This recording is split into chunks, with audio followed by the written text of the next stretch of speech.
want to do, but we don't even want to try that. I don't think we would be successful anyway. But this way, it's completely up to them. They are, like I said, about 300 pounds. So in the morning, we make up about 6 to 8 pounds worth of food. But you might notice that our keepers have a pretty small bowl in their hand. They don't have 6 to 8 pounds right now. But we do split up their diet throughout the day. So if the animal is currently hungry, they will come on down and join us. If not, they'll just get their diet later and they can continue relaxing. But it looks like Eleanor got her stretches out. She yawned and she is interested in participating for those yummy treats. Stretches are very important for our animals. As you can see there, Yoyo running back and forth with our keeper, Chris. That's what we call management training. It means we can have them go to different places around the exhibit. Now, that's not just for fun. You guys can kind of see Yoyo chasing after Chris. That's actually very important. Not only is it mentally stimulating to teach them that behavior to follow our keepers, but it's a good way for us to be able to have them go to different places in the exhibit, especially when we're shifting them on and off or during these training sessions. To eliminate any possibility of competition between animals during feeding, we do station them at different locations in the exhibit, and then we can move them around by following our target. Now, our target is that target pole, but our hand can also be considered that target. Target poles are used as the first most basic behavior that we train all animals with. So they learn to put their nose, and if they do target to that, they get a reward. And it's a great way for us to start off our positive reinforcement training, which is a reward-based type of training. So you might notice each time the keeper asks the bear to do something and the bear does it, they get a reward for it. We don't want it to be negative, so if they don't do the correct behavior, we'll just ask for a different behavior or give them a pause or a little timeout, and then go ahead and ask them either for a different behavior or the same one again and see how they respond. And that way, as I said, we are keeping it positive with them. Now, you might be wondering, how did Yoyo and Eleanor end up here at the Orange County Zoo, where they are California natives? Yoyo, who is the bear with our keeper, Chris, she was found about 19 years ago. She was all by herself in Independence, California. Now, if a cub is all by themselves without a mom, it could be possible mom left to go get food. But if the mom is not seen returning, at that point we would know that for whatever reason she had abandoned the animal. And with cubs, they do need to spend approximately 2 years, or sometimes they stay even longer with their moms, following them around, helping them learn how to be a bear. Those are critical months for these young cubs to learn that. So because of those reasons, we had to make sure that Yoyo had care for the rest of her life, and that is why she joined us here at the zoo. Now, Eleanor's story is very similar. Eleanor is much younger. She just turned 5 this year. She was very young when she was found in Humboldt, California. However, she did have some injuries that would be permanent, and for that reason, she would not be able to survive on her own out in the wild. And she did need a long-term home, a permanent home, and that's how she arrived here at the Orange County Zoo. Now, I did mention that these are native California black bears, but you might be thinking, Susan, Yoyo is not black. Yes, I am aware I'm not colorblind, but with black bears, they can have different color phases.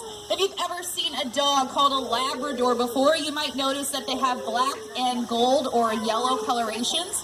So as well, bears can also have different color phases. For our black bears, we have the cinnamon phase, which is Yoyo, and then we have Eleanor, who is that classic black fur. And on the East Coast in Florida and along the eastern seaboard, you're more likely to see those blue-black colorations on our black bears. Now, in California, we do have a state bear. Do we all know what the state bear of California is? Golden bear. Grizzly bear. Well, guess what? There hasn't been a grizzly bear in California for about 100 years. So if you are out and about in the woods and you happen to see a brown bear walking around, that is actually a California black bear. That is a cinnamon phase bear. They're just more common here in California to have that coloration. Now, if you do happen to be out hiking or camping, it's very important to be aware of your surroundings. Or if you live in a rural area, maybe you live in Big Bear and you're down here visiting, and you know that black bears are in your neighborhood, it's very important to be aware of who's around you. With regard to bears, they are extremely intelligent, and they are not a danger to us unless they lose their fear of us. So once they don't have a fear of humans anymore, that's when they're more likely to show up in neighborhoods and where they're less likely to be scared off. So the best way to reduce that, to make sure those conflicts don't happen, is to be sure that we lock up our trash at night. We don't want to put it out. We don't want raccoons either, right? Well, the same interesting things that might be in your trash that raccoons want, bears will be interested in too, especially black bears. They're extremely opportunistic feeders. What that means is they'll pretty much eat anything that they can find. So we want to be sure we're careful. When we're hiking, same thing. We don't want to have food just on us. Don't eat that trail bar while you're walking. They have extremely powerful scent, about 9 times greater than a bloodhound dog. So they can smell something pretty far away and figure out where it's coming from. And there's things called bear boxes that you can put food into to ensure that they won't smell that food. And last but not least, just be aware of your surroundings. If you know it's that time of year when moms and cubs will be out, especially just before, say, a winter when they're looking for food, getting ready to hibernate, or just after winter when they're coming out of their dens with their young. Maybe don't go into those areas that bears might be at. Or just check around. If you see a tree that has been stripped of bark, like claw marks, that's typically what bears do to mark their territory. If you see scat, which is a fancy word for poop, bears do poop in the woods, and if you see that, that will tell you that a bear is around.